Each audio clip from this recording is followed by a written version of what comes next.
بسم اللہ الرحمن الرحیم۔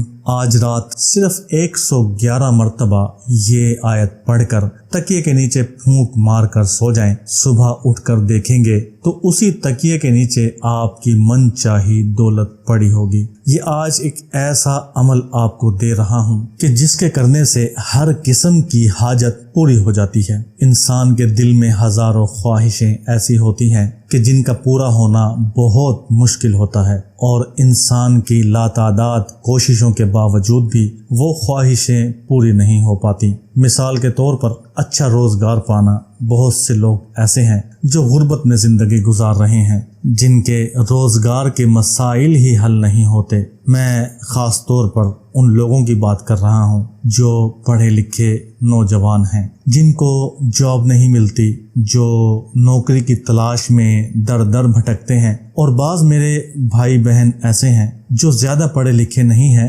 لیکن کمانے کا حق تو ان کا بھی ہے۔ اگر وہ کوئی کام کرنا چاہتے ہیں، اپنا ذاتی کام کرنا چاہتے ہیں اور نہیں کر پا رہے، یا اگر کام کیا ہوا ہے اور نقصان پر نقصان ہو رہا ہے، کہیں سے بھی منافع آنے کی امید نہیں ہے، بچوں کو اچھے اسکول میں داخل کروانا ہے اور بچوں کی پڑھائی کا مسئلہ ہے، گھروں کے اندر پریشانی بڑھتی جا رہی ہے، زندگی کے ہر کام سے برکت ختم ہو گئی ہے اور ہر طرف سے مشکلات میں گھرے ہوئے ہیں اور پریشانیاں ہی پریشانیاں ہیں، تو یہ وظیفہ آپ لازمی کریں۔ اس وظیفے کے کرنے کے بعد اس کے جو نتائج حاصل ہوں گے، اس کو دیکھ کر آپ کی عقل دنگ رہ جائے گی۔ میں نے تو صرف ایک بار ہی یہ عمل کیا۔ کیا ایک بار کے عمل کرنے سے بھی ایسا ہو سکتا ہے کہ زندگی مکمل تبدیل ہو جائے؟ آپ کے جتنے بھی بڑے کام ہیں، جتنے بھی آپ کے ایسے کام ہیں جو ہو نہیں پا رہے، ان کا انتظام اللہ تعالی غیب سے کر دے گا، اور غیبی طریقے سے آپ کی تمام مشکلات دور ہو جائیں گی، تمام پریشانیوں کا خاتمہ ہو جائے گا، آپ کی عقل و فکر کی سوچیں ختم ہو جائیں گی، کیونکہ کرم کرنے والی ذات تو اللہ تعالی کی ہے، اور امید بھی اللہ تعالی کی ذات سے ہونی چاہیے، اور ہمیشہ اللہ تعالی کی رحمت کے منتظر رہنا چاہیے۔ اللہ تعالی کسی بھی ایک چھوٹے سے عمل سے اپنے کرم کا معاملہ فرما سکتا ہے، اس کو کوئی بھی روکنے والا نہیں۔ تو کسی بھی عمل کو چھوٹا سمجھ کر درگزر نہیں کرنا، ہر عمل کو اس کے مطابق اہمیت لازمی دینی ہے۔ کیا پتہ اللہ تعالیٰ کو آپ کا کون سا عمل پسند آ جائے اور آپ کے سامنے اللہ تعالیٰ کا معجزہ ظاہر ہو جائے۔ اور خاص طور پر یہ عمل جو میں آپ کو بتا رہا ہوں، اس عمل سے میں نے بہت سے لوگوں کو امیر ہوتے دیکھا ہے، اور جس نے بھی آج تک یہ عمل کیا ہے اس نے ہمیشہ فلاح پائی ہے، اور اللہ تعالیٰ کے کرم و فضل کی نظر کا مرکز بن گیا ہے، اور اللہ تعالیٰ کی کروڑہا نعمتوں پر تصرف کر رہا ہے۔ اور جب آپ یہ عمل کریں گے،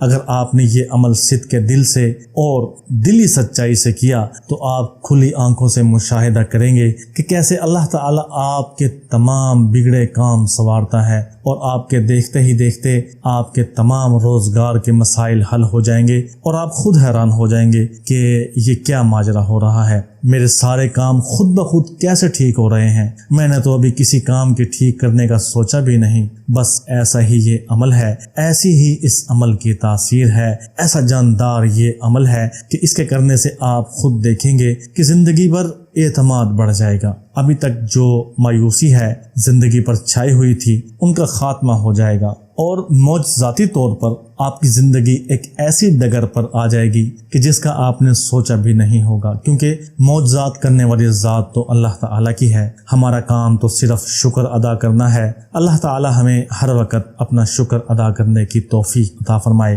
جتنا ہم ہر حال میں شکر ادا کریں گے، اتنا ہی ہم اللہ تعالیٰ کے مقرب ہوتے جائیں گے، کیونکہ ناشکری اللہ تعالیٰ کو سخت ناپسند ہے۔ لیکن بعض اوقات ایسے حالات پیدا ہو جاتے ہیں کہ انسان سوچتا ہے کہ اب تو میں زندگی سے لڑ کر تھک چکا ہوں، ایک لامحدود جدوجہد کر کے مایوس ہو چکا ہوں، کیونکہ آپ جو بھی کوئی کام کرتے ہیں آپ کو اس کام میں مایوسی کا سامنا ہوتا ہے۔ تو ایسی سوچ انسان کے ذہن میں لازمی آتی ہے کہ جب آپ کسی مشکل میں اور کسی مصیبت میں گرفتار ہو جائیں اور اس مشکل سے نکلنے کی کوئی صورت نظر نہیں آتی تو اس صورتحال میں آپ کا گزارا کرنا مشکل ہو جاتا ہے اور انسان نا امید ہوتے ہوتے ناشکری کی طرف چلا جاتا ہے۔ لیکن آج میری آپ سے اس عمل کے صدقے گزارش ہے کہ کبھی بھی اللہ تعالیٰ کی رحمت سے نا امید نہ ہوا کریں۔ اللہ تعالیٰ کی ذات بہت ہی شفیق ذات ہے، بس اللہ تعالیٰ کی ذات سے نا امید ہونے کی بجائے اس سے رحمت کی امید رکھتے ہوئے، شفقت کی امید رکھتے ہوئے، اپنی پریشانیوں کا ذکر کرتے ہوئے دعا کیا کریں۔ اللہ تعالیٰ سے ہر وقت دل ہی دل میں مانگا کریں، اس کے گھر میں جا کر اس سے مانگا کریں۔ کوئی بھی موقع ہاتھ سے نہ چھوڑیں کہ جب آپ اللہ تعالیٰ سے دعا نہ کریں، اور اس وظیفے کو اپنی زندگی کا حصہ بنا لیں۔ جیسے یہ آپ وظیفہ کریں گے آپ کی نا امیدی دور ہو جائے گی، پھر آپ دیکھیں گے کہ کیسے اللہ تعالیٰ کی رحمت کے بادل آپ کے اوپر برستے ہیں، کیسے اللہ تعالیٰ کی نعمتیں آپ کے اوپر برستی ہیں۔ اللہ تعالیٰ کی نعمتیں اور رحمتیں تو آپ کے اوپر برسنے کے لیے تیار ہیں، لیکن ہم بھی اللہ تعالیٰ سے نا امید ہو جاتے ہیں، اور فرق تو صرف ایک نظر کا ہے۔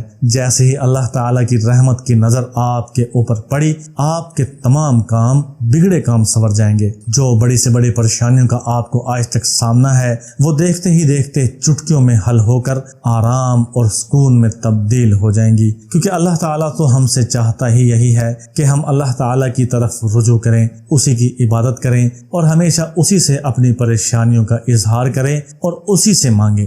جیسے ہماری زبانیں اللہ تعالیٰ کی بڑائی بیان کرتی ہیں، ایسے ہی ہمارے دل کے اندر اللہ تعالیٰ کی بڑائی اتر جائے اور ہمارے دل بھی اللہ تعالیٰ کی بڑائی بیان کرنے لگ جائیں۔ اور جب انسان ایسے کرتا ہے اور صرف اللہ تعالیٰ پر توکل کرتا ہے تو اللہ تعالیٰ نے انسان کو اس جگہ سے عطا کرتا ہے جو جگہ انسان کے گمان میں بھی نہ ہو، اور یہی بات اللہ تعالیٰ نے سورۃ طلاق کی آیت نمبر 3 میں بیان کی ہے کہ اللہ تعالیٰ اسے وہاں سے رزق دیتا ہے جہاں سے اسے گمان بھی نہ ہو، اور جو اللہ تعالیٰ پر بھروسہ کرتا ہے تو اللہ تعالیٰ اس کو کافی ہے، اور اللہ تعالیٰ اپنا حکم پورا کرنے والا ہے۔ اللہ تعالیٰ اپنی بات کبھی نہیں ٹالتا۔ اللہ نے ہر چیز کی ایک قیمت مقرر کر رکھی ہے، چاہے آج ہمارے پاس کچھ ہو یا نہ ہو، چاہے ہمارے پاس آج اللہ تعالیٰ کو دکھانے کے لیے کوئی عمل ہے یا نہیں، لیکن اس کے باوجود اللہ تعالیٰ نے ایک طاقت ہمیں دی ہوئی ہے جو انسان کے پاس سب سے بڑی طاقت ہے، اور ہم اس طاقت کا استعمال نہیں کرتے کیونکہ ہمارا یقین کمزور ہو گیا ہے،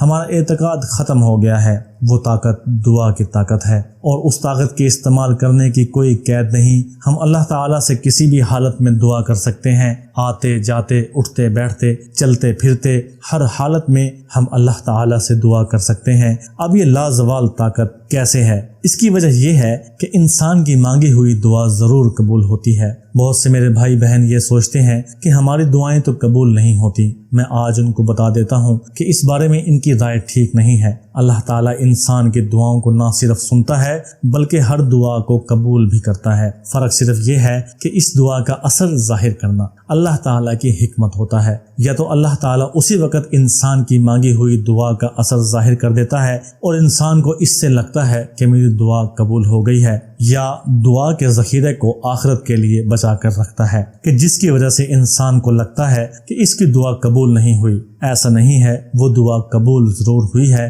لیکن اس کا اثر اللہ تعالیٰ نے ہمارے لیے آخرت کے لیے بچا کر رکھا ہوا ہے۔ کہنے کو تو اور بہت کچھ ہے، لیکن ویڈیو بہت لمبی ہو جائے گی۔ میرا مقصد صرف آپ کو وظیفے کے بارے میں سمجھانا ہوتا ہے کہ آپ کو وظیفے کی احتیاط پتہ چل جائے، اور آپ نے وظیفہ کرتے ہوئے، عمل کرتے ہوئے کس کس بات سے پرہیز کرنا ہے، دماغی سوچوں کو کیسے قابو کرنا ہے، کیونکہ انسان وہی کچھ ہے جو اس کا دماغ ہے۔ اگر آپ کے دماغ میں کوئی منفی بات چل رہی ہے تو آپ کے سامنے اس منفی بات کا اثر لازمی ظاہر ہوگا۔ اسی طریقے سے اگر آپ مثبت سوچ رہے ہیں تو انشاءاللہ آپ دیکھیں گے کہ آپ کے مثبت سوچنے کی وجہ سے آپ کے سامنے جو جو حالات پیش آئیں گے وہ سب مثبت ہوں گے۔ اسی لیے کوئی بھی عمل کرنے سے پہلے، کوئی بھی وظیفہ کرنے سے پہلے اپنی سوچوں کو بہتر کرنا چاہیے۔ میں آپ کو بتاتا ہوں کہ آپ نے یہ وظیفہ کیسے کرنا ہے، لیکن آگے بڑھنے سے پہلے میری آپ سے گزارش ہے کہ اگر آپ میرے چینل پر نئے ہیں تو اس چینل کو سبسکرائب کر دیں اور اگر آپ مزید ایسی ویڈیوز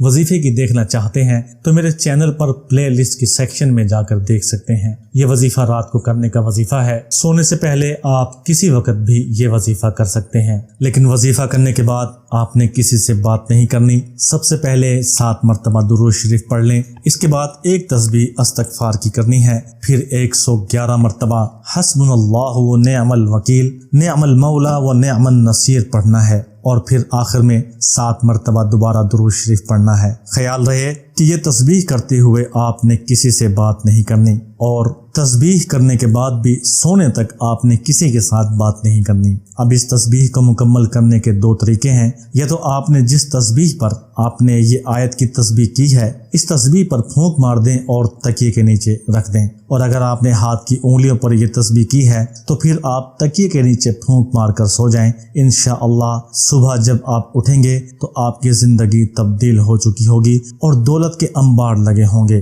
اس تسبیح کو صدقہ جاریہ کی نسبت سے اپنے جاننے والوں کے ساتھ لازمی شیئر کریں۔ بندہ ناچیز کو بھی اپنی دعاؤں میں یاد رکھیے گا۔ اپنا بہت سارا خیال رکھیں۔ اللہ حافظ۔